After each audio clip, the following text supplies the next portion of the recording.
නමෝ තස්ස භගවතෝ අරහතෝ සම්මා සම්බුද්දස්ස නමෝ තස්ස භගවතෝ අරහතෝ සම්මා සම්බුද්දස්ස නමෝ තස්ස භගවතෝ අරහතෝ සම්මා සම්බුද්දස්ස. පින්නතුනි, භාග්‍යවත් අරහත් සම්මා සම්බුදුරජාණන් වහන්සේ විශාලා මහනුවර කූටාගාර ශාලාවේ වැඩ ඉන්න සමයේහි මේ සච්චක කියන මේ ලිච්ඡවි මේ ගුරුතුමා එදා ඔහු විවේකයේ පිණිස විශාලා මහනුවර නගරයේ මේ ඇවිදිමින් සිටියා. එතකොට කයට පොඩ්ඩක් විවේකයක් ලබා ගැනීම පිණිස මේ සච්චක ගැන සඳහන් කරනවා නම් මොහු මේ විශාලා මහනුවර ලිච්ඡවීන්ට ඉගැන්වීම් කටයුතු සිදු කරමින් තමයි සිටියේ. ලිච්ඡවි කුමාරවරු 500කට පමණ ඉගැන්වීම් කටයුතු වල යෙදෙනවා. එතකොට මොහු මේ මව්පසිනු පියපසිනු වාද විශාල ප්‍රමාණ වාද 1000ක් පමණ ඉගෙනගෙන මේ මහා මේ ගුරුවරයෙක් බවට පත් වෙලා හිටියේ. මේ මොහු සමග කිසිම කෙනෙකුට ඒ විශාලා මහනුවර ලිච්ඡවීන් හා මේ කිසිම කෙනෙකුට ලිච්ඡවීන්ට වාද කරලා දිනන්න බෑ.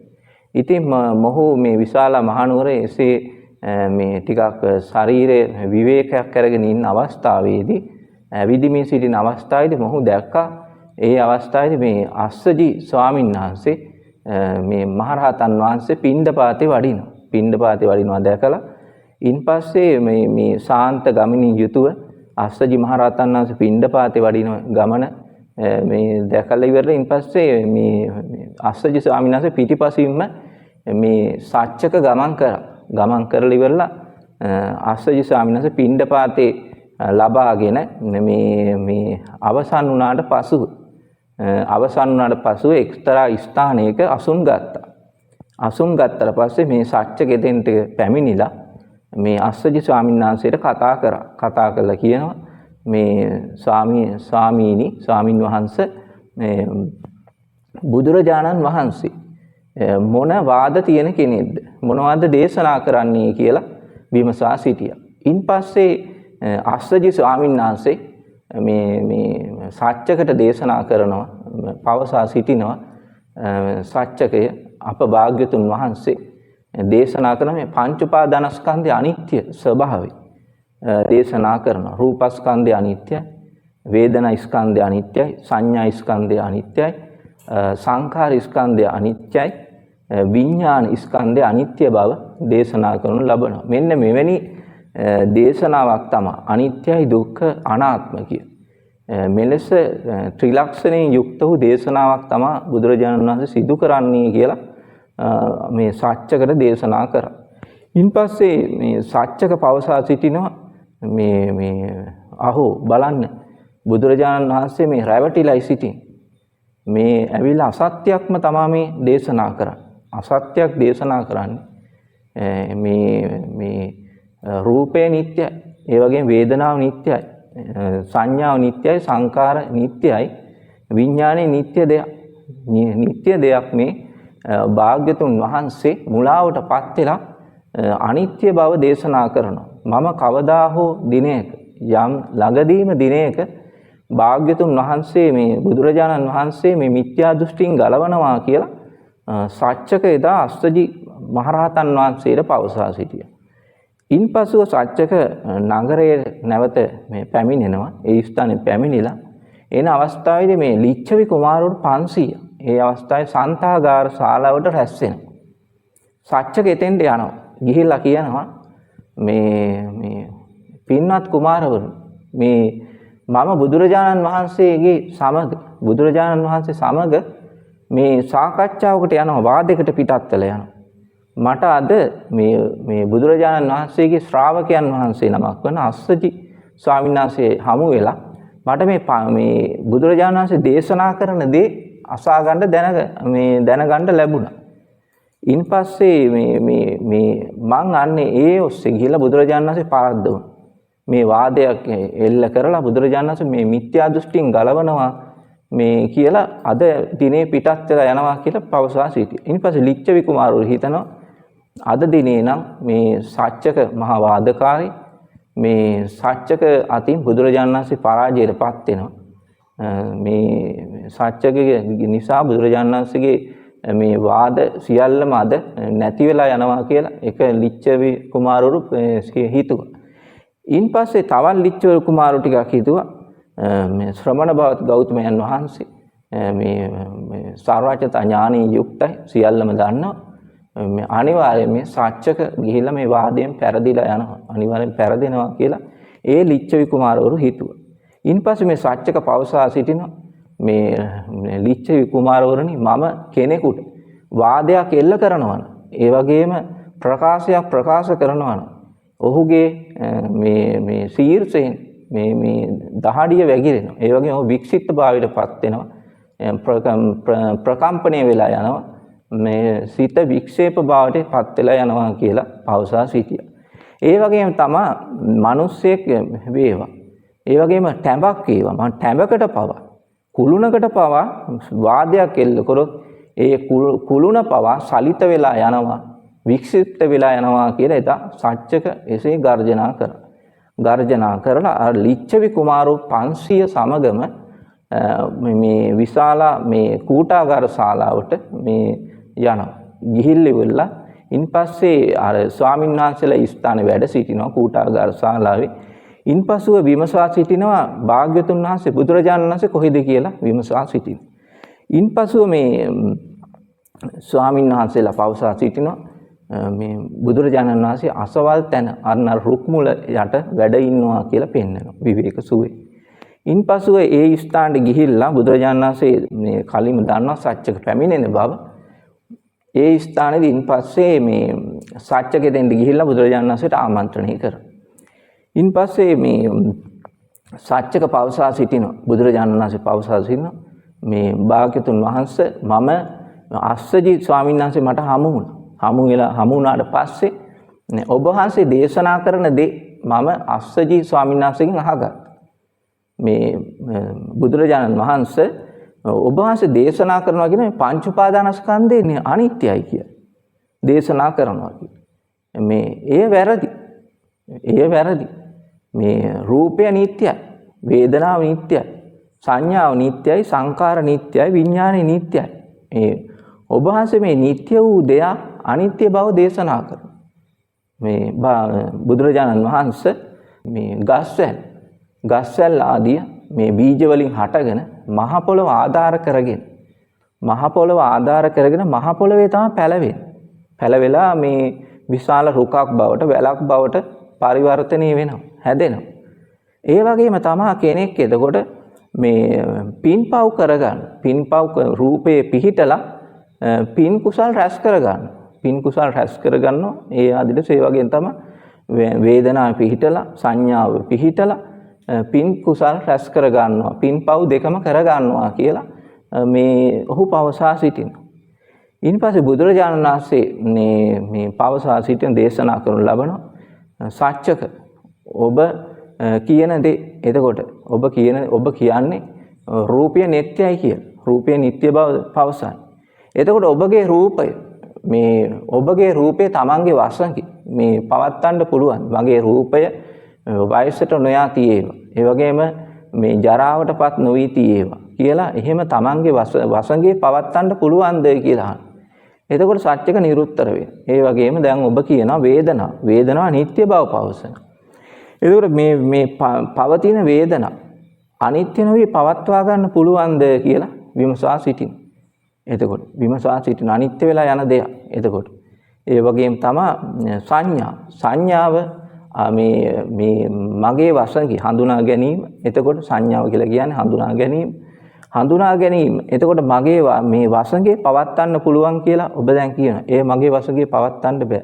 ඒක අනිත්‍ය වෙලා යනවා කියලා බුදුරජාණන් වහන්සේ දේශනා. එතකොට අනිත්‍ය වූ යමක් තමන්ගේ වශයෙන් පවත්වන්න පුළුවන්ද කියලා විමසා සිටිනවා. ඉන්පසු එතකොට සත්‍යක නිරුත්තර වෙනවා. ඉන්පස්සේ කියනවා මේ ඔබගේ රූපය අනිත්‍ය වෙලා යනවා. මගේ වශයෙන් පවත්වන්න බෑ. දැන් ඔබ දකිනවා මේ සියලු පුජ්‍යලයෝ ඉන්න සියලු දෙනාම මිනිස්සුયો සියලු දෙනාම ඉපදීම, වයසට යෑම, ලෙඩවීම, මරණයක් තියෙනවා. එතකොට කොහොමද මේ නිට්ටයයි කියලා පවත්වන්නේ? අනිත්‍ය වෙලා යනවා අනිවාර්යයෙන්. නැති වෙලා යනවා. එතකොට සත්‍යක නිරුත්තර වෙලා යනවා.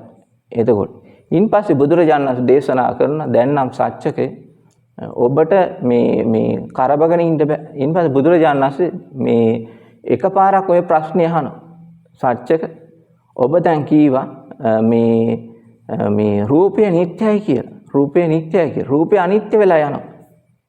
ඔබගේ වසඟේ පවත්තන්න බෑ. එතකොට ඒ කාරණාව මේ අනිත්‍ය වූ දෙයක් කොහොමද ඔබ නිට්ටය කියන්නේ කියලා විමසාසින් ඉබා සත්‍යක නිරුත්තර වෙනවා. ඒ අවස්ථාවේ. ඉන්පස්සේ ඔබ දැන් කිව්වා වේදනාව නිට්ටයයි කියලා. වේදනාව අනිත්‍ය වෙලා යනවා. අනිත්‍ය වෙලා යනවා කියලා දේශනා කරනවා. ඉන්පස්සේ සත්‍යකගෙන් දෙවෙනි පාරත් අහනවා ප්‍රශ්නේ. තුන්වෙනි පාරත් බුදුරජාණන් වහන්සේ විමසා සිටිනවා.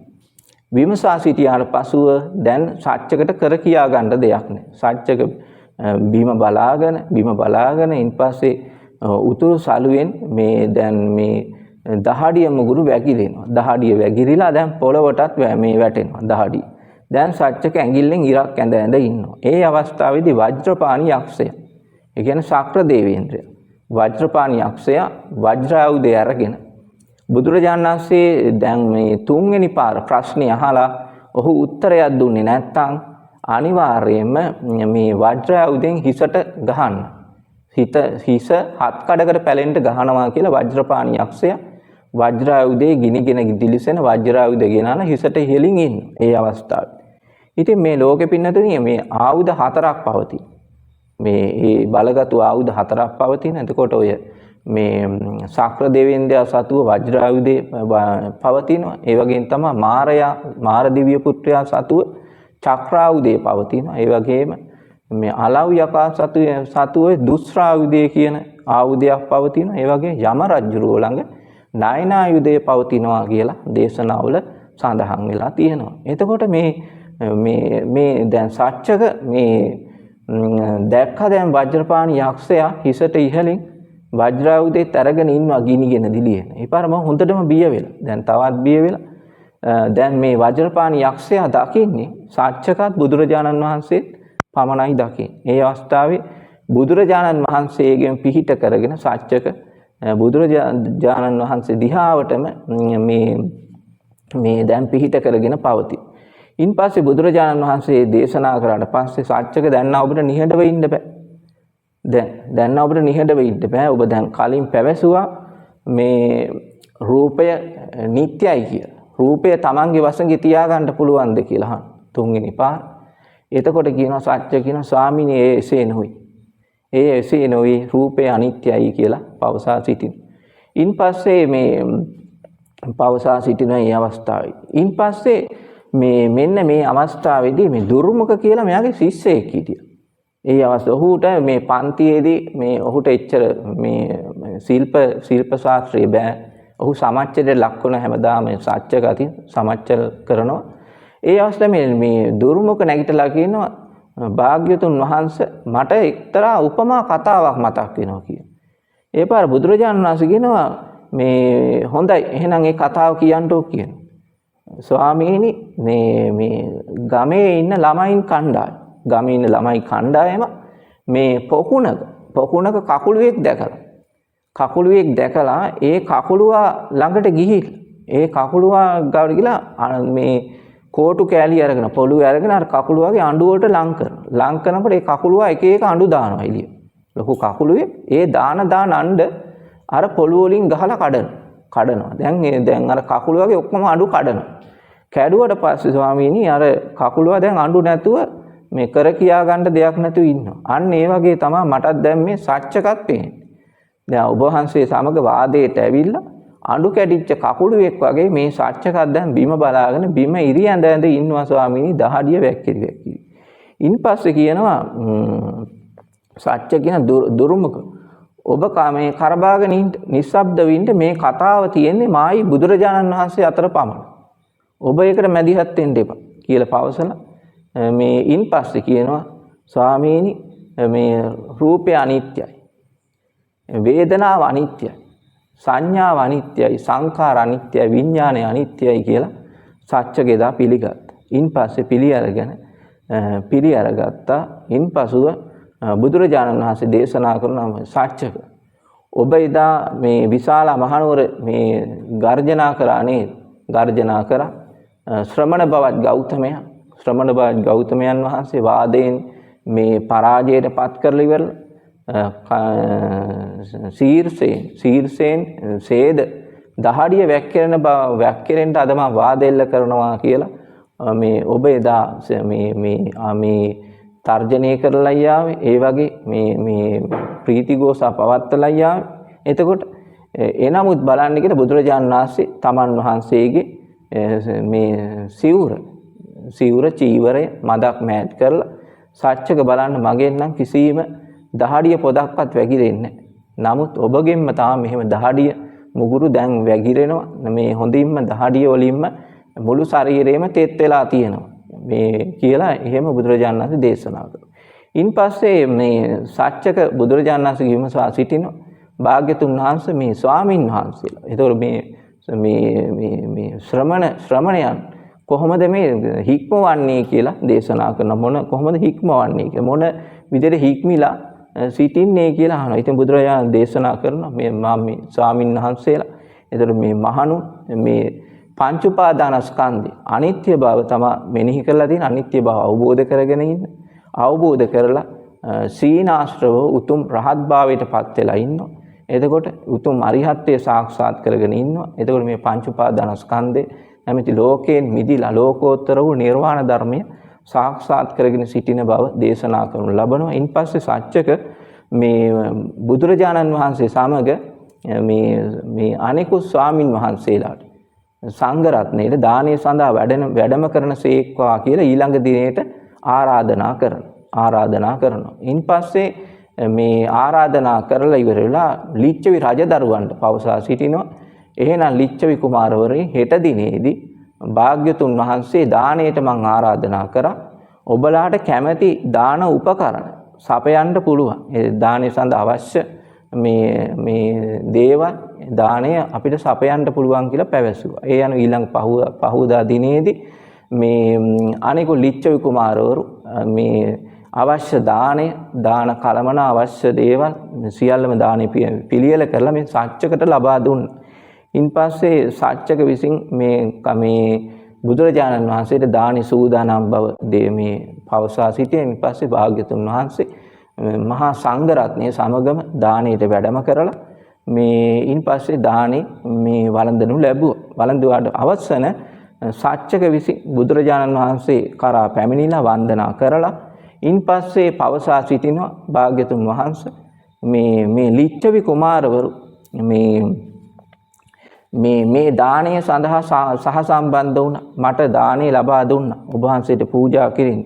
ඉතින් ඔබ වහන්සේට මේ බුදුන් ප්‍රමුඛ මහා සංඝ රත්නයට පූජා කරපු මේ දානයේ පින ඒ දානය ලබා දුන්නේ ලිච්ඡවි කුමාරවරුන්ට හිමි වේවා කියලා පවසා සිටියා. ඊපස්සේ බුදුරජාණන් වහන්සේ දේශනා කරනවා අවීත රාගී අවීත දේශී අවීත මොහී වූ ඔබගේ අනුගාමිකයන් ඔබට මේ දානය පූජා කිරීම සඳහා මේ දානය පූජා ලබා දුන්නාද? ඒ පූජා කරපු ඒ පින්නතුන්ට ඒ කුසලයක් වේවා.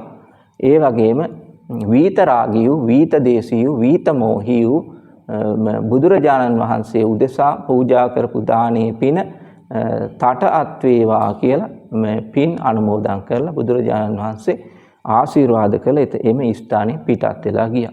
අන්න ඒ අනුව එදා සත්‍යකගේ තිබුණ ඒ දොර්මත දුරු වෙලා ඔහු මේ බුදුරජාණන් වහන්සේගේ අනුගාමිකයෝ බවට උපාසකයෙකු බවට පත් වුණා.